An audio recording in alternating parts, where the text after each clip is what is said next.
Hi guys and welcome back to the channel. Today's video is going to be providing a review of my investments in 2022, what went wrong and ultimately what work have I done to go back and learn from these mistakes, which I hope you get a bit of value from.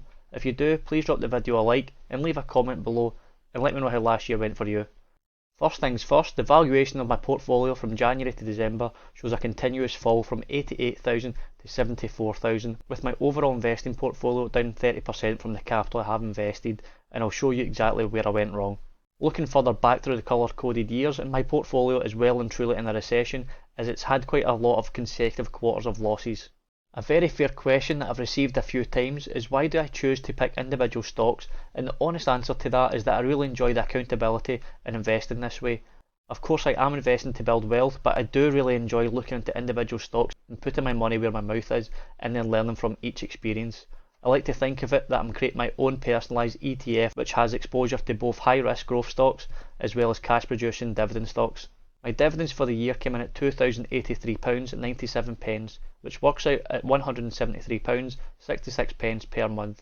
I am split right down the middle in terms of value and growth stocks, as I do enjoy the passive income that comes through and allows me to continually contribute to my portfolio.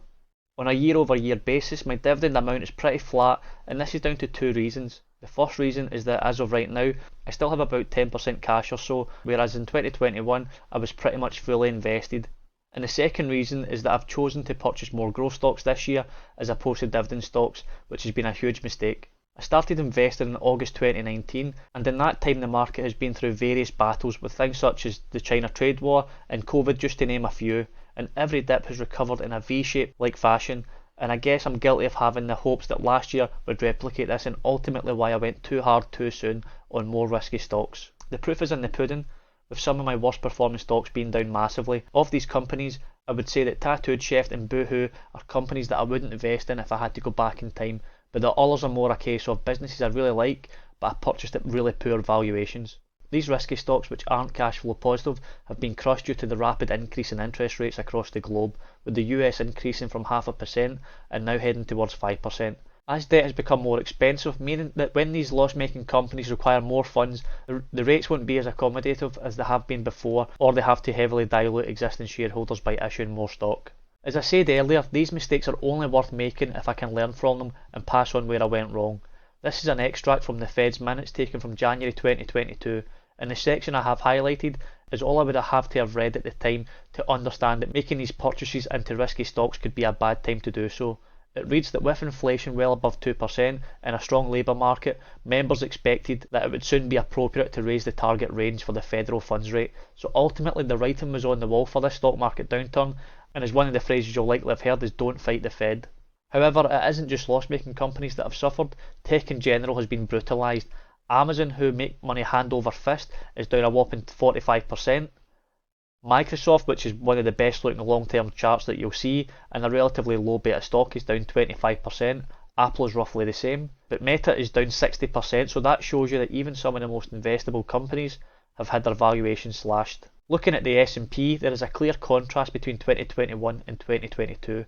2021 was a case of buy the dips, and 2022 being the polar opposite and has been a case of sell the tops as the downtrend continues. However, as this is a stock market, you have an almost unlimited selection of choices of where to put your money.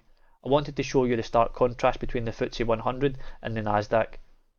The FTSE 100 was flat for the year, while the Nasdaq was down 28%. It's all to do with the components in each of these indices. The FTSE 100, as highlighted, had 97 out of 100 companies paying a dividend, which will have enticed investors into these cash flowing companies, which are more defensive compared to the usually high flying Nasdaq, which is dominated by tech companies. This is a funny one, as I can look at this in two ways. One can be that I've not been adding any fresh capital, which has been good, as most of my stocks would be down even more, or the other way to look at it is that this could be why my dividend income hasn't surpassed last year. But ultimately the reason for not adding capital wasn't due to time in the market, it was that I didn't have the funds to do so. We had 2 new cars to get last year as our leases ended, and we also went on a few holidays to catch up on the time we lost during the COVID lockdowns, and also my wife and I both turned 30, which we celebrated. But I have saved up some fresh capital now, and although I won't be maxing my ISA allowance next year, I will hopefully be able to add between 3 to 5,000. By not adding fresh capital, one of the methods that I used to generate money was to sell winning stocks, which were up a decent amount, and I did this heavily at the start of the year, which matched with the start of the downturn and was good timing. The two red losses that you see is in May. I cut my losses with Canopy Growth, which is one of the first companies which I ever invested in, and I regret doing so. And the other losses was in November, which was due to Energy Transfer was notified as being unavailable to invest in my broker account, which then liquidated the position. Overall, by selling stocks, I generated about 2,500 of profit. 2022 was a year where I really began paying attention to economic indicators and following results such as inflation rates, interest rates, employment, house prices and business activity to help gauge how people are coping in the real world. I do understand that the economy is not the stock market, but I still think it's worthwhile keeping up to date with the economy and what area of the business cycle that we're in. I've also started implementing some basic technical analysis, as beforehand I would just ask myself a basic question: will this company be around in 5 years and will it likely be doing better, which evidently is the wrong way to invest. I then started moving on to using valuation metrics such as PE ratios, which has worked well with my value stocks but hasn't quite worked out with my growth stocks. Technical analysis can help show trends, tops and bottoms, and although not 100% accurate, can help identify the market sentiment. By adding in the downward trend line on the S&P, which has had lower highs and lower lows for most of the year, it's putting up a bit of a base around 3,500, so it'll be interesting to see the reaction going forward. By knowing what I know now, I could have saved myself a fortune by not investing in Palantir at the prices I originally did. The first bearish pattern that occurs is a triple top formation in 2022, followed by a double top and then followed by a head and shoulders pattern. Finally, the icing on the cake is the breakdown of the prior low. The letter B that you can see at the bottom is time when I've purchased Palantir. The relevance of this is that now I would have likely entered where the black dot appears, as this was a breakout to the upside from the prior low. Ultimately it did go cheaper, but I wouldn't have bought any more shares, and right now I'd be patiently waiting until this downward trend line breaks before buying, and thus giving me a better average than what I've got at the moment. Selling too soon has become a bit of a bad habit for my winning trades, so I am trying to identify better times to sell, hence learning technical analysis.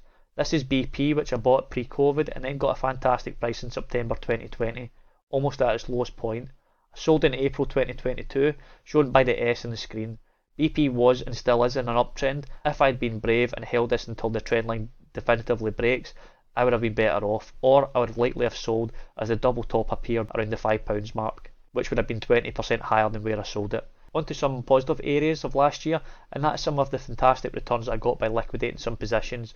I purchased Raytheon in 2021 and held on to it for just over a year, in which it went up around 60%, but by investing overseas I am at the mercy of exchange rates, and due to this I registered a 40% gain, which was still pretty decent. Altria was a bit of a standout for me over last year, as it produced a huge dividend, and it's another stock where I got really strong capital appreciation. I purchased Altria in October 2020 and then again around April 2021, and finally sold all the position in February 2022, registering another profit of around 40%. My plan for 2023 is to be purchasing more dividend related stocks, as although growth stocks are at a better valuation than last year, I'd be too heavily weighted in that regard.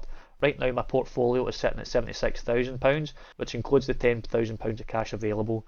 I will likely add between £3,000 to £5,000 of my own money this year, as well as hoping to receive around £2,500 in dividends. Right now I really want to see what the S&P 500 is planning on doing by either breaking to the upside or the downside. Although I'm from the UK, I do think that the US has a huge impact on markets overall, and funnily enough I would like to see more red in the market, as I do have a bit of cash ready. But of course it'd be great if some of my positions recovered a little this year, and I want to wish you fellow investors out there a good year investing, and I hope to see you all in the next video. Cheers.